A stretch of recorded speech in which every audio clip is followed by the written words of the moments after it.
is the Valley Today. Breaking news from Germany. One person is dead. At least 30 are hurt after a car drove into a crowd in Berlin this morning. The driver has since been detained by police. No word on if the crash was an accident or if the driver intentionally drove into that crowd. We have local breaking news for you this morning. Firefighters made quick work of a dumpster fire in South Moorhead early this morning. They got the call around 2 from the 3200 block of 9th Street South after someone heard a loud bang and then saw the dumpster start on fire. That's according to scanner traffic. No word of any serious damage. We have seen a lot of armed robberies caught on camera, but not often do we see a 12-year-old behind the gun. Take a look at this video. It happened last week at a gas station in Michigan. The kid fired a shot into the ceiling before the owner loaded a backpack with thousands of dollars in cash and handed it over. The boy ran off but was soon caught. Police say the child was using a gun that belonged to a guardian. A South Dakota man is now behind bars accused of shooting at highway construction workers. State troopers scrambled to a highway just south of Rapid City Monday afternoon for reports of shots fired. Police say the 53-year-old man had no apparent connection to any of the workers. Thankfully, no one was hurt. It is now 6:02 on this Wednesday morning. Let's get a check of your forecast. Nice to see that nice bright sunshine today, Lisa. Good morning. Yes, and it has been a beautiful sunrise in Fargo on our tower cam here at the station. However, we do have clouds above, and eventually this is going to disappear behind those clouds for a time. We'll get more sunshine on the way today, but again, starting off a little cloudier in some spots than others. In Fargo, we're at 52 degrees. Grand Forks is at 46. Not bad to start off, but a little cooler in some of these spots in the 40s. Devils Lake, cloudy at 53. So is Jamestown at 57. Fergus Falls also at that number, and Bemidji's been a little cooler at 43 degrees. And notice these winds, very light. We get to keep around another day of light wind. And here's a look at our radar and satellite map. I mentioned the cloud cover. That is affecting places in southeastern North Dakota, parts of Lakes Country, Minnesota, and down into South Dakota as well. And under these clouds, some areas where we're getting a light shower, a sprinkle or two in some spots from around the Stutsman County region, Jamestown, and then some spotty sprinkles or a light shower from Lisbon back over into places like Wahpeton, Breckenridge, and Wheaton and Fergus Falls here today. That should be dwindling for this morning, and I'm hoping we'll see that cloud cover give way as well for a time. Temperatures again are going to be into the 40s and 50s, and hey, today's the kickoff to RibFest. Here's a look at your planner. If you're heading out to the Fargo Dome today, expect temperatures to be really comfortable. We're going to get into the mid-70s this afternoon. So we're looking at some really nice weather for temperatures. However, keep this in mind. Isolated chance for some thunder coming up afternoon and into the evening hours. So you'll want to check the VNL weather app for the latest radar. It's 1 or 2 storms and they won't be strong, but still you don't want to be outdoors when we've got lightning passing through. So something to watch for, but overall we are looking at a pretty good day today. And something already a few folks are waking up to a few showers out there. Yeah, especially if you're in southeastern North Dakota, you might have to use those windshield wipers on your way to work. All right, Lisa, thank you. And Lisa already mentioned it. Happy Harry's RibFest. It's here. It's a sign of summer. It's back at the Fargo Dome. The Valley Today's JC Dodd joins us live with a taste of what you can expect when you head there. Good morning, JC. Good morning, Jordan. Yes, we have 5 hours until Happy Harry's RibFest kicks off for the 2022 season. Competition is back, and joining me for the 2nd year in a row is the Carolina Rib King, Solomon, and we are cooking up some collard greens. Now, Jordan, about half hour ago, I told you collard greens were my favorite and still are my favorite. Tell me, Solomon, Rib King, what is the secret to good collard greens? A little salty, just a little sweet, and a little hint of red pepper. Not too much of none of them. And how long have you been working on this batch? Because we have lunch starts at 11 here at RibFest. It'll be ready right at 11. Right at 11. These are fresh. These are not out of a can. Look at that. My mouth is watering. Have you ever had collard greens for breakfast? Because is it too early? That's a hard one to say now. I don't think I've ever done that.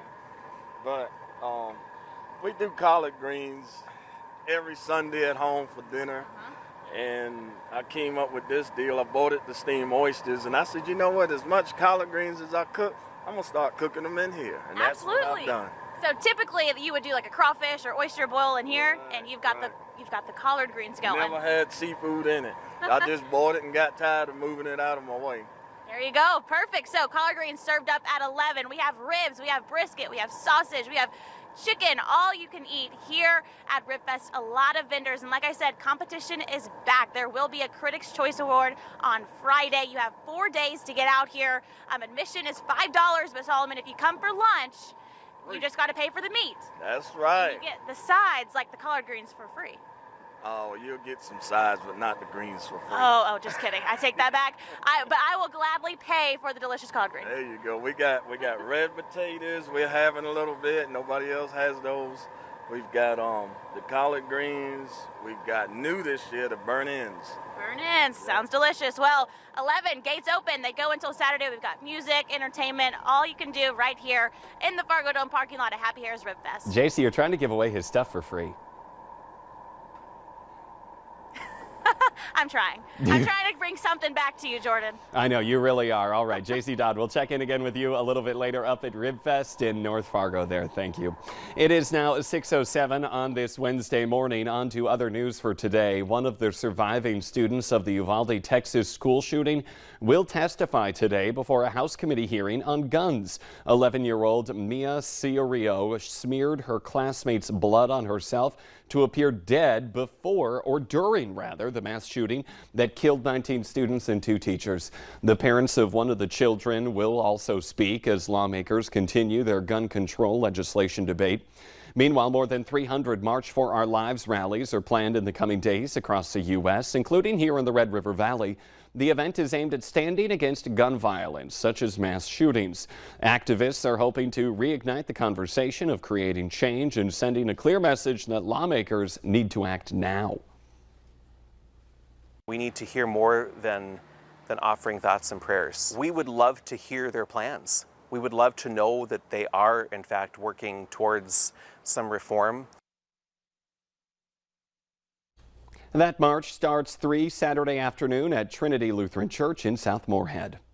A couple that runs a Bismarck spa have been charged with promoting prostitution.